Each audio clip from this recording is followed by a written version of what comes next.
বাংলায় আপনাদের স্বাগত। মেট্রো টানেলে সিসিটিভি, মেট্রোয় অগ্নিকাণ্ড থেকে শিক্ষার, মেট্রো টানেলে সিসিটিভি বসানোর সিদ্ধান্ত। মেট্রোয় বিকল একাধিক লাগেজ স্ক্যানার, সব স্ক্যানার বদলের সিদ্ধান্ত মেট্রো। টেলিফোনে রয়েছেন আমাদের প্রতিনিধি আবির ঘোষাল। আবির, কি সিদ্ধান্ত মেট্রো কর্তৃপক্ষের? আজকে ভারতীয় রেলের ডিজি আরপিএফ এর তিনি কলকাতাতে এসেছিলেন এবং কলকাতাতে হাওড়া, শিয়ালদা এবং মেট্রোর যে নিরাপত্তা সংক্রান্ত বৈঠক, সেই বৈঠক করা হয়। সেখানেই সিদ্ধান্ত নেওয়া হয়েছে যে কলকাতা মেট্রোর যে টানেল রয়েছে সেই টানেল পথের গোটা জায়গাটাতে সিসিটিভি দিয়ে মুড়ে ফেলা হবে এবং যে সিসিটিভি নেওয়া হবে তা অত্যন্ত আধুনিক মানের সিসিটিভি, তার রেজলিউশন ভালো এবং প্রত্যেকটা বিষয় যেন সেখানে চিহ্নিত করতে পারা যায়। এবং একই সঙ্গে যেটা চিহ্নিত হয়েছে যে তুমি জানো কলকাতার মেট্রোতে নিরাপত্তার কারণে যে ব্যাগেজ স্ক্যানার বা যে লাগেজ স্ক্যানার রয়েছে তার অধিকাংশই খারাপ এবং যে সংখ্যক লাগেজ স্ক্যানার দীর্ঘদিন ধরে খারাপ হয়ে পড়ে আছে তার কারণ যে এজেন্সির কাজ করার কথা তারা লাগেজ স্ক্যানার কবে সারাবে সে বিষয়ে কোনো নির্দিষ্ট সিদ্ধান্তে পৌঁছতে পারা যায় না এবং সেই কারণে সিদ্ধান্ত নেওয়া হয়েছে যে সমস্ত লাগেজ স্ক্যানার একেবারে নোয়াপাড়া থেকে শুরু করে কবি সুভাষ পর্যন্ত যা রয়েছে তার যে স্ট্যাটাস তা খুব একটা আধুনিক মানের বলে মনে করছে না রেল, তাই সেই সমস্ত অকেজো লাগেজ স্ক্যানারের পাশাপাশি বাকি লাগেজ বা ব্যাগেজ স্ক্যানার তাও সম্পূর্ণ বদলে ফেলা হচ্ছে।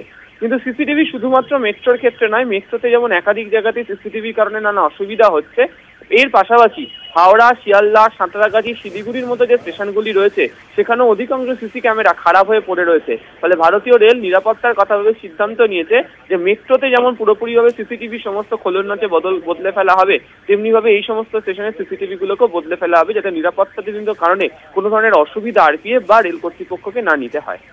ধন্যবাদ।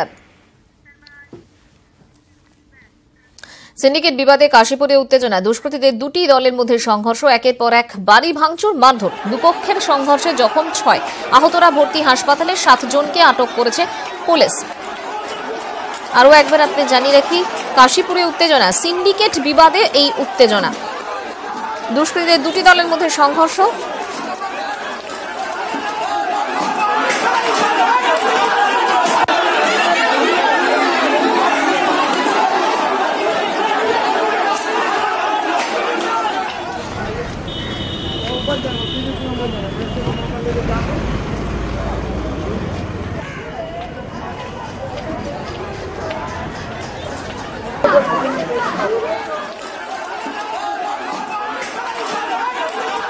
টেলিফোনে রয়েছেন আমাদের প্রতিনিধি শঙ্কু সাঁতরা।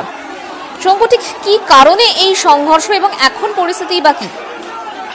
দেখো মঞ্জিরা, ঘটনাটা হচ্ছে যে কাশীপুরে যে রেল ইয়ার্ডে যে সমস্ত গোডাউন রয়েছে, বড় বড় সিমেন্টের কোম্পানির গোডাউন রয়েছে, সেখানে প্রচুর জমে যাওয়া সিমেন্ট থাকে এবং যেটা খুবই কম পয়সায়, কম টাকায় পাওয়া যায় এবং বেশি দামেও এগুলো বিক্রি হয় এবং ওগুলো জাল সিমেন্টের কাজে মেনলি ওগুলো লাগে। আর এই যে সিমেন্ট, জমে যাওয়া সিমেন্ট, এটা লিফটিং করবার জন্য এগুলো কিন্তু কিছু মস্তান বাহিনী আছে, তারা গ্রুপ করে এটা কিন্তু বরাত নেয়, বরাত নিয়ে তোলে, এতে কিন্তু প্রচুর টাকা পাওয়া যায়। অর্থাৎ এখানে দুটো গ্রুপ রয়েছে, একটা দিলদার আর একটা হচ্ছে আয়ুব। এই দুটো গ্রুপের মধ্যে কিন্তু এই মালপত্র তোলা নিয়ে দীর্ঘদিন ধরে একটা কিন্তু গন্ডগোল চলছিল। খুব মানে বিক্ষিপ্ত ভাবে এরা কিন্তু এলাকায় গন্ডগোল করছিল, প্রত্যেকে কিন্তু অ্যাটাক করছিল।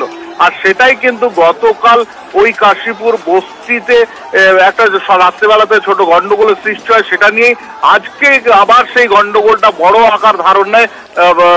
আজকে 9টা থেকে 9:30 নাগাদ দুই পক্ষ কিন্তু ওই এলাকায় জড়ো হয় এবং দুপক্ষ রীতিমতো ভাঙচুর চালায় এলাকাতে। আর ভাঙচুর চালানোর ফলে কিন্তু বস্তির যারা বাসিন্দা আছে তারা আঘাতগ্রস্ত হয়, তারা কিন্তু বেশ কয়েকজন আঘাতগ্রস্ত হয়ে বর্তমান আরজিকর মেডিকেল হাসপাতালে অ্যাডমিট রয়েছে এবং ওখানে কিন্তু এই মুহূর্তে প্রচুর পুলিশ বাহিনী রয়েছে এবং ঘর বাড়ি ভাঙচুর করা হয়েছে, ব্যাপক উত্তেজনা রয়েছে। মঞ্জিরা, 7 জনকে ইতিমধ্যে আটক করেছে পুলিশ এবং এখনো ঘটনাস্থলে যথেষ্ট উত্তেজনা রয়েছে। সিন্ডিকেট বিবাদে উত্তেজনা কাশীপুরে, জানাচ্ছিলেন আমাদের প্রতিনিধি শঙ্কু সাঁতরা। রাজধানী এখানে করছে, যখন পারে তখন এরা এসে মারবে, মেয়েদেরকে ঘরের থেকে টেনে নেবে। কেন এত রাজধানী করবে এরা? ইট চালাচ্ছে, দেখুন যে কি অবস্থা হয়েছে আমাদের এখানে লোকের। কিছু এখানে পুলিশ আর প্রশাসন কিছু করছে না, কিছু করছে না ওরা। আইয়ুব, ছোটু, সরফু, সরজু, এসব কালিয়া, এরা অনেক রাজধানী করছে, আমাদের অনেক 1 লাখ। আর আমরা এত রাজধানী বরদাস্ত করবো না, পুলিশরা কিছু করছে না, এসে এখানে শুধু দেখা করছে, এখানে ছেলেদেরকে তুলে তুলে নিয়ে যাচ্ছে। আমরা বিধবা লোক, আমরা বলতে ছিলাম তা আমাদের মেরে দিই। কেন বলো? ওরা अच्छा चला रहा है, गुंडा वो लोग सुबह उठ करके लेकर के ईटा डंडा हॉकी सब लेकर के एक बैग अचानक सब पे हमला कर दिया। हम छोटे छोटे बच्चे को यहाँ पढ़ा रहे थे, मेरा भाई यहाँ खड़ा था, इसको भी लगा। पुलिस आया तो वहाँ का गुंडा लोग को पकड़ के ले जाना चाहिए, उसको नहीं ले जाकर के हमारे बड़ा भाई को लेकर के चला गया। যে খবর পাওয়া যাচ্ছে, মিলন মেলার সামনে যুবকের দেহ উদ্ধার, রক্তাক্ত অবস্থায় তার দেহ উদ্ধার করে পুলিশ। দুর্ঘটনা আত্মহত্যা খতিয়ে দেখছে পুলিশ। মা উড়ালপুলের রঙের কাজ চলছিল, মৃত যুবক রঙের কাজ করছিলেন, উড়ালপুল থেকে পড়ে গিয়ে মৃত্যু। সব সম্ভাবনায় খতিয়ে দেখছে পুলিশ। আমি এসে দেখলাম একটা পুলিশের গাড়ি দাঁড়িয়ে আছে, গোটা 8 কি 10 পুলিশ দাঁড়িয়ে আছেন, তারা ছবি তুলছেন। আমি জিজ্ঞেস করলাম দাদা কি হয়েছে, না তো একজন পড়ে গেছেন তাই বললো। হ্যাঁ, আমি দেখলাম জল আছে আর কিছু ব্লাড ছিটাফোটা পড়ে আছে ওখানে। সকাল 9:30 নাগাদ মা ফ্লাইওভারের যেই ব্রিজের অংশটি যাচ্ছে রুবির দিকে, সেই ব্রিজের অংশ থেকে ঝাঁপ দেয় ওপর থেকে ঠিক নিচে এক অজ্ঞাত পরিচয় যুবক। এখানে পড়েই তার কিন্তু মৃত্যু হয় এবং এখানে রীতিমতো রক্তক্ষরণ হয়েছিল। রাস্তার মধ্যে রক্তক্ষরণও প্রচুর রয়েছে, রক্ত পড়ে রয়েছে, চাপ রক্ত এখনো পড়ে রয়েছে। কিন্তু সেই যুবককে কেন সে আত্মহত্যা করতে গেল এখান থেকে ঝাঁপ দিয়ে, কিংবা এখানে কি করে এলো, অর্থাৎ ব্রিজের ওপর কি করে উঠলো, সেটা নিয়ে কিন্তু এখনো নানা ধরনের প্রশ্ন রয়েছে। তৈরি সেতু সংস্কারের অবহেলায় এখন ভগ্ন দশা। যে ব্রিজের ওপর দিয়ে একসময় বড় গাড়ি চলাচল করত, এখন তার শরীরে ক্ষত, যেখানে সেখানে গজিয়েছে গাছ। তবে চলতি বছরের মার্চ মাসের মধ্যেই ব্রিজ সংস্কারের আশ্বাস রাজ্য সরকারের। খুশি দক্ষিণ 24 পরগনার ডায়মন্ড হারবারের বাসিন্দারা। আনুমানিক 1905 সালে ব্রিটিশদের হাতে ক্লিক খালের উপর তৈরি হয় এই লাল পোল। একদিকে সেনা ক্যাম্প রেখে তৈরি এই সেতুতে সময়ের কালে মরচে ধরেছে।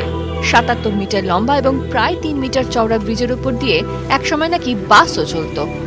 তবে এখন মানুষের হেঁটে চলারও যোগ্য নয় এই সেতু। যেখানে সেখানে গর্ত, ব্রিজের গায়ে গাছ, যার শিকড় গভীরে পৌঁছেছে। যে কোনো সময় ঘটতে পারে দুর্ঘটনা। পোলের অবস্থা খুব একটা ভালো নয়। রিসেন্ট দেখছি পোলটা রিপেয়ার করছে, বোধহয় পিডব্লিউ হাতে নিয়েছে। সেতুটিকে অনেক আগেই দুর্বল ঘোষণা করেছে পূর্ত দপ্তর। ভারী যান চলাচলেও রয়েছে নিষেধাজ্ঞা। তবে ব্রিজটি সংস্কারের দায়িত্ব পূর্ত দপ্তরের হাতে আসায় খুশি স্থানীয়রা। লক্ষ লক্ষ মানুষ এই ব্রিজ দিয়ে যাতায়াত করে। এর আগে ছোটখাটো 4 চাকা গাড়ি যেত, কিছুদিন হলো সেগুলো বন্ধ হয়ে গেছে, কারণ পোলটা খুবই দুর্বল।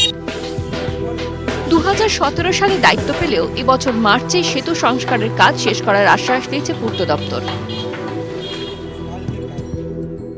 আমরা এখন দপ্তর থেকে আমরা ব্রিজটাকে স্ট্রেনথেনিং করার জন্য একটা মেইনটেনেন্স টেন্ডার করে দিয়েছি। অলরেডি তার কাজ শুরু হয়ে গেছে। এবার পার্মানেন্ট সলিউশন হিসাবে আমরা গভর্নমেন্টের কাছে এই ব্রিজের জন্য নিউ প্রপোজাল পাঠিয়েছি।